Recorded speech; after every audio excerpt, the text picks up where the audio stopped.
Hi guys, welcome back to the channel.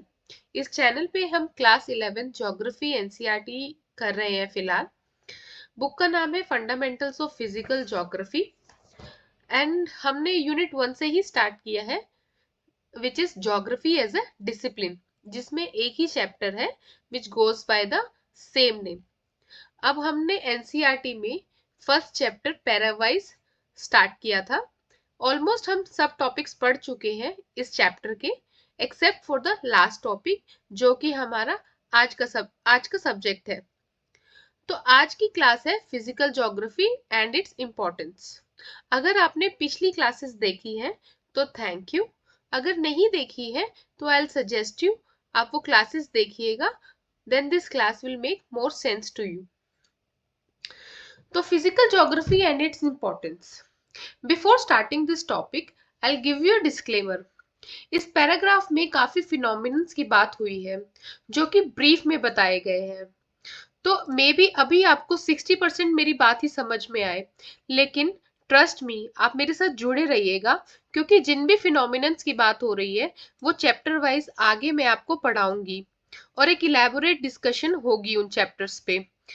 तब जब when we will be at the last chapter, उसके बाद मैं एक बार फिर ये पैराग्राफ गो थ्रू करूंगी, तब आप देखिएगा कि आपकी 100% अंडरस्टैंडिंग बन चुकी है। So without wasting the time will start now. So physical geography includes the study of lithosphere, atmosphere, hydrosphere and biosphere। तो जब हम बात कर रहे हैं फिजिकल ज्योग्राफी की, एक पूरी बुक एनसीईआरटी ने डेडिकेट कर दी है, that is fundamentals of physical geography. तो उसकी इंपॉर्टेंस क्या है, उसमें हमने क्या पढ़ना है? तो फिजिकल ज्योग्राफी में हम पढ़ते हैं लिथोस्फेयर के बारे में, एटमॉस्फेयर के बारे में, हाइड्रोस्फेयर और बायोस्फेयर के बारे में। अब लिथोस्फेयर क्या है? लिथ, जब भी हम रॉक्स या पत्थर के बारे में कोई बात करते हैं तो ये लिथ शब्द का प्रयोग होता है। ज्योग्राफिकल टर्म है लिथ। तो लिथोस्फेयर में हम land forms, drainage, relief, physiography या फिजिकल ज्योग्राफी के बारे में बात करते हैं। तो जब भी आप कोई भी माउंटेन्स, प्लेटूज या प्लेन एरियाज को देख रहे हैं तो that is a part of lithosphere. ठीक है। एटमॉस्फेयर, जब हम हवाओं के बारे में बात करते हैं, किसी जगह का क्लाइमेट या वेदर के बारे में बात करते हैं, हवा में कितना टेम्परेचर है, प्रेशर है, वहाँ की प्रेसिपिटेशन कैसी है, वहाँ के क्लाइमेट के टाइप्स क्या है, तो that is a subject matter of atmosphere. Then hydrosphere, जब हम वाटर बॉडी से रिलेटेड फिनोमिनन स्टडी करते हैं, दैट इज हाइड्रोस्फेयर। तो एक स्पेसिफिसिटी तो है, पानी की बात करेंगे तो हाइड्रोस्फेयर, हवा की बात करेंगे तो एटमॉस्फेयर, लैंडफॉर्म्स की बात करेंगे तो लिथोस्फेयर। लेकिन ये सारे कंपोनेंट्स इन टोटल किसके अंडर है? That is physical geography. एक और कंपोनेंट है हमारा, दैट इज बायोस्फेयर। अब बायो मैंने आपको बताया था, बायो स्टैंड्स फॉर लाइफ। जब लिथोस्फेयर, एटमॉस्फेयर और हाइड्रोस्फेयर आपस में इंटरकनेक्टेड होते हैं और वहां पर लाइफ की एग्जिस्टेंस होती है, तो आप उसको बोल सकते हैं बायोस्फेयर। अब मान लीजिए मैं आपको रहने के लिए सिर्फ जमीन दे दूं, पानी और हवा ना दूं, तो एग्जिस्टेंस पॉसिबल नहीं है ना। या आप एटमॉस्फेयर की बात ले लीजिए, मैं सिर्फ हवा दे दूं, जमीन और पानी ना दूं, तो लाइफ इज नॉट पॉसिबल। तो जब ये तीनों आपस में इंटरकनेक्टेडनेस है और लाइफ की एग्जिस्टेंस है, तो that is biosphere, which again is a part of physical geography. तो बायोस्फेयर में भी फर्दर हम क्या पढ़ते हैं? ह्यूमन बीइंग की इंटरैक्शंस, माइक्रो ऑर्गेनिज्म का सस्टेनेंस, फूड चेन पढ़ते हैं, इकोलॉजिकल बैलेंस पढ़ते हैं।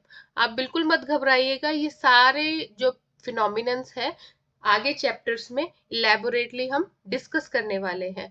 आप फिलहाल के लिए यही ध्यान में रखें कि जब हम फिजिकल ज्योग्राफी पढ़ते हैं तो उसमें एटमॉस्फेयर, हाइड्रोस्फेयर, लिथोस्फेयर और बायोस्फेयर के बारे में पढ़ते हैं।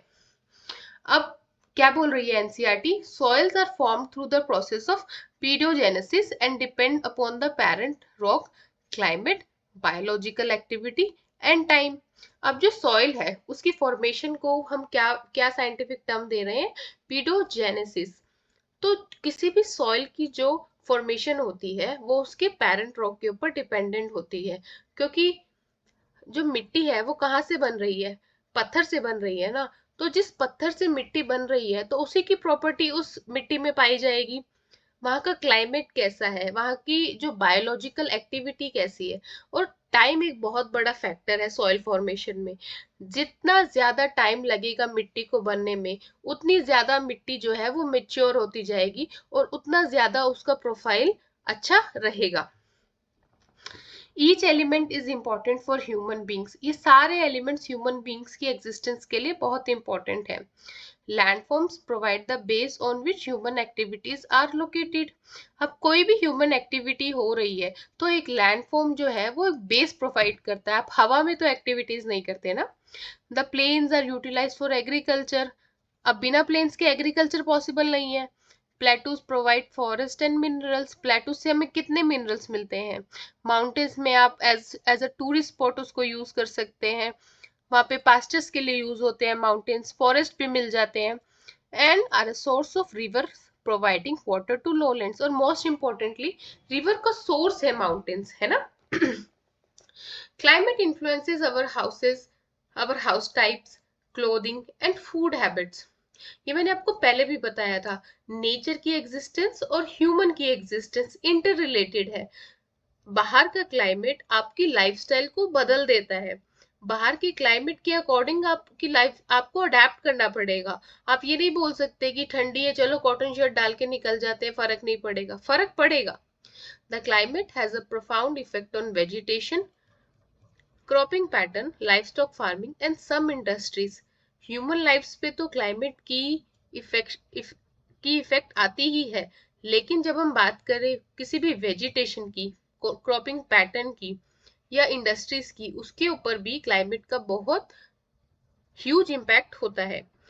अब अब आप सिंपल टर्म्स में समझिए, चावल और गेहूं दोनों ही अलग अलग सीजन में कल्टीवेट किए जाते हैं। क्यों? क्योंकि दोनों की रिक्वायरमेंट अलग है।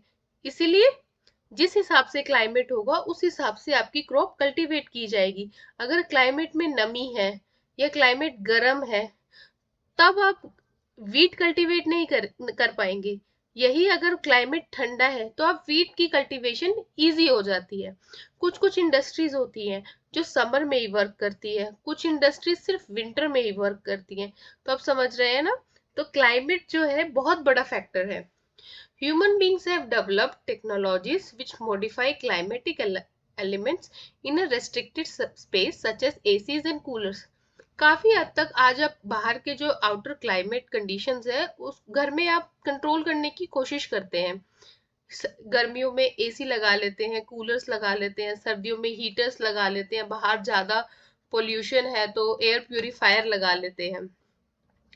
Temperature and precipitation ensure the density of forest and quality of grassland. देखिए ये तो है। अब आप इक्वेटोरियल रेन फॉरेस्ट में अगर आप चले जाएं, वहां पे इक्वेटोरियल रीजन है, इक्वेटर के पास का रीजन है, ज्यादा गर्मी होती है, एकदम से हवा ऊपर उठती है, क्लाउड बनते हैं, बारिश होती है।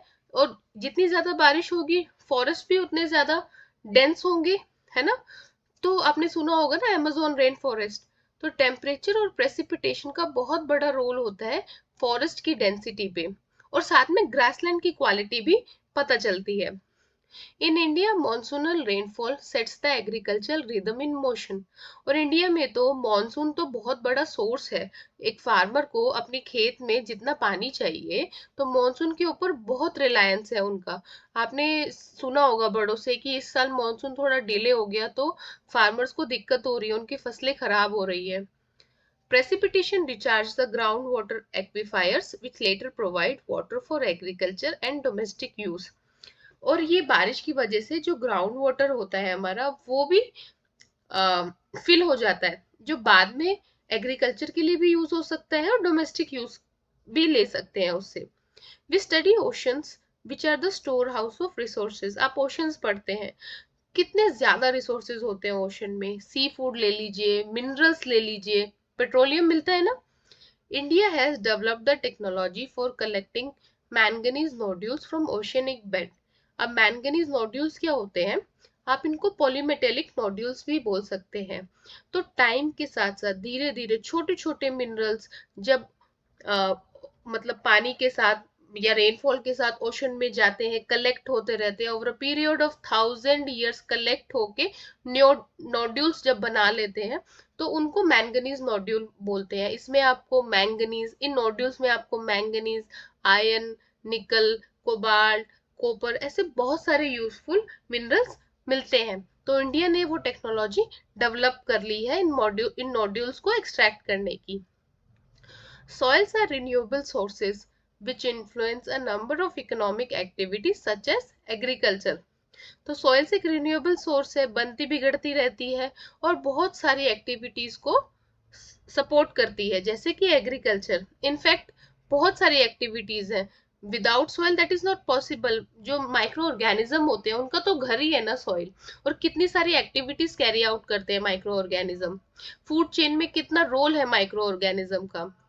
The fertility of the soil is both naturally determined and culturally induced. जो मिट्टी की जो फर्टिलिटी होती है, एक तो बाय नेचर मिट्टी फर्टाइल है, और एक आप उसमें फर्टिलाइजर यूज करते हैं और उनकी फर्टिलिटी को अफेक्ट करते हैं। यूरिया डालते हैं ना फार्मर, किस लिए डालते हैं? कि मिट्टी फर्टाइल हो जाए। Soils also provide the basis for the biosphere, accommodating plants, animals and microorganisms. अब बायोस्फीयर की बात कर रहे हैं, मतलब लाइफ की एग्जिस्टेंस है, तो सॉइल एक बहुत बड़ा फैक्टर है जहाँ पे प्लांट्स भी हैं, एनिमल्स भी हैं, माइक्रो ऑर्गेनिजम्स भी हैं।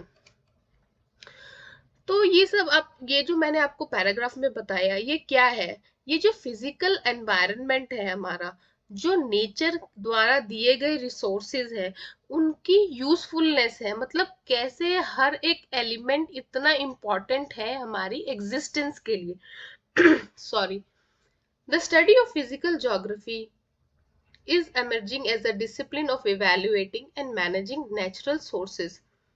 तो जब हम फिजिकल ज्योग्राफी पढ़ते हैं तो हम क्या करते हैं, इन्हीं नेचुरल रिसोर्सेज को मैनेज करते हैं और इवेल्युएट करते हैं।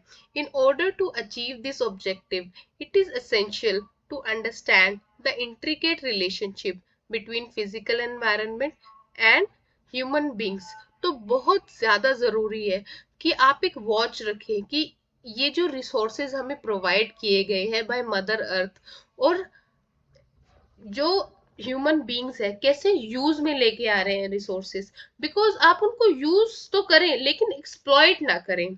तो बहुत जरूरी है हमें वो नॉलेज, वो बेसिक, वो ब्रॉड अंडरस्टैंडिंग रखने की कि क्या इंपॉर्टेंस है इन रिसोर्सेस की सस्टेनेबल डेवलपमेंट के लिए। Physical environment provide resources and human being utilize these resources and ensure their economic and cultural development. अब डेवलपमेंट के नाम पे आप रिसोर्सेज बिल्कुल एक्सप्लॉइट करते चले जाते हैं, अपनी आपकी नीड्स पूरी हो जाती है लेकिन ग्रीड के लिए बिल्कुल एक्सप्लॉइट करते चले जाते हैं। तो ऐसे तो काम नहीं चलेगा ना। आप फ्यूचर जनरेशन को क्या देके जा रहे हैं? आप मदर अर्थ के लिए क्या कर रहे हैं? तो आपको जानना बहुत जरूरी है कि ये नेचुरल जो रिसोर्सेज हैं ये कितने ज्यादा जरूरी है एग्जिस्टेंस के लिए। इनके बिना हमारी एग्जिस्टेंस नहीं है। हमें लगता है कि हम ये रिसोर्सेज यूज कर लेंगे, इन रिसोर्सेज को मॉडिफाई करके अपने यूज में ले आएंगे और इनको एक्सप्लॉइट करके छोड़ देंगे और हमारी एग्जिस्टेंस कंटिन्यू रहेगी, लेकिन ऐसा नहीं है। इनके बिना ह्यूमन एग्जिस्टेंस पॉसिबल ही नहीं है। Accelerated pace of resource utilization with the help of modern technology has created ecological imbalance in the world. ये जो जिस पेस पे हम रिसोर्स की यूटिलाइजेशन करते चले जा रहे हैं, टेक्नोलॉजी का ये जो यूज करते चले जा रहे हैं इनको एक्सप्लॉइट करने का रिसोर्सेज को, इससे एक इकोलॉजिकल इम्बैलेंस ऑलरेडी क्रिएट हो चुका है। आप कितनी सारी प्रॉब्लम्स को देखते हैं, पोल्यूशन के बारे में पढ़ते हैं, ग्लोबल वार्मिंग के बारे में पढ़ते हैं, ग्लेशियर्स मेल्ट हो रहे हैं, इस ये क्या हो रहा है? इकोलॉजिकल इम्बैलेंस हो रहा है। Hence, a better understanding of physical environment is absolutely essential for sustainable development. तो अगर हमें सस्टेनेबली डेवलप करना है तो इस फिजिकल एनवायरनमेंट के जो रिसोर्सेज है इनकी प्रॉपर अंडरस्टैंडिंग लेके रखना पड़ेगी। जहां से हमें पता चल रहा है कि हमें फिजिकल ज्योग्राफी क्यों पढ़नी है। हर एक chapter be it lithosphere, atmosphere, hydrosphere, biosphere, इनकी अंडरस्टैंडिंग क्यों जरूरी है। लैंडफॉर्म की इवोल्यूशन, इनके प्रोसेसेस पढ़ने क्यों जरूरी है, क्योंकि ये मॉनसून अफेक्ट कर रहे हैं। एटमॉस्फेयर क्यों पढ़ना है, क्योंकि प्रेसिपिटेशन अफेक्ट हो रही है। हाइड्रोस्फेयर क्यों पढ़ना है, क्योंकि ग्लेशियर्स मेल्ट हो रहे हैं। बायोस्फेयर क्यों पढ़ना है, इकोलॉजिकल इम्बैलेंसेस हो रहे हैं। तो ये सारी प्रॉब्लम्स हो रही है, इनको हम नेग्लेक्ट नहीं कर सकते। तो आज की क्लास हम यहीं तक रखते हैं। हमारा पहला माइलस्टोन पूरा हो गया है। फर्स्ट चैप्टर हम कंप्लीट कर चुके हैं। If you have like the content, please like the video, share it with your friends. Please do subscribe the channel और कमेंट सेक्शन में ज़रूर बताइएगा कि मैं ऐसा और क्या लेके आऊँ जिससे आपके टाइम में वैल्यू एडिशन हो सके। Thank you for watching.